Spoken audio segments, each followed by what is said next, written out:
So my idea of this video, and really I want this to be a series of videos, is whether it's feasible to put a wind turbine in the city. I think at this point, solar panels have become a more viable option. You know, buying solar panels for 30, 40, 50 cents a watt, it's pretty easy. Then you've got to buy the inverters and whatnot. I am curious because I like the idea of a wind turbine. I can't help that.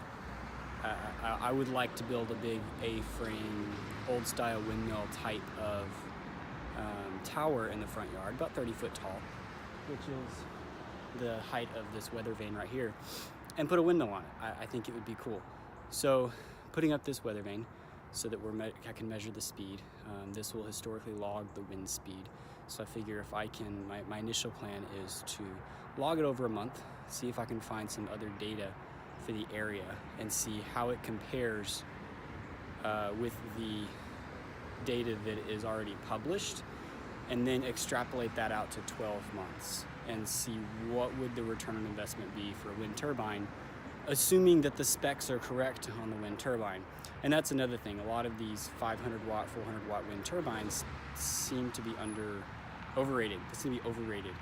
A lot of people can't seem to get any power out of them. So I'm kind of curious, is it because people are pounding them on 6-foot poles in the backyard and hoping that they get enough power to run their house? Or are these just things coming for 400 bucks from China and they just don't put out what they're supposed to?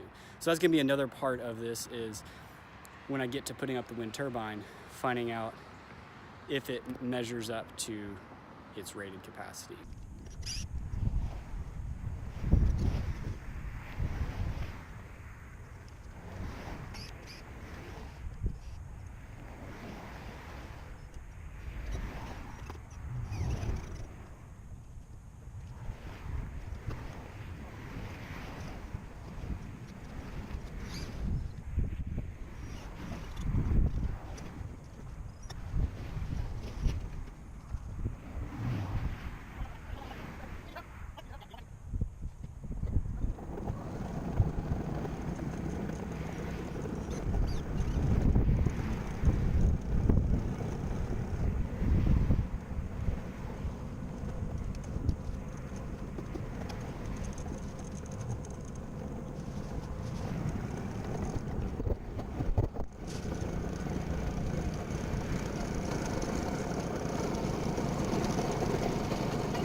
Or you put your bike in the car?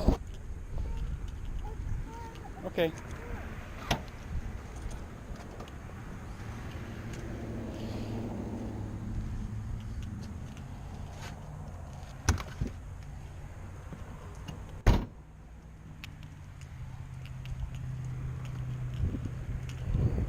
You can go back inside?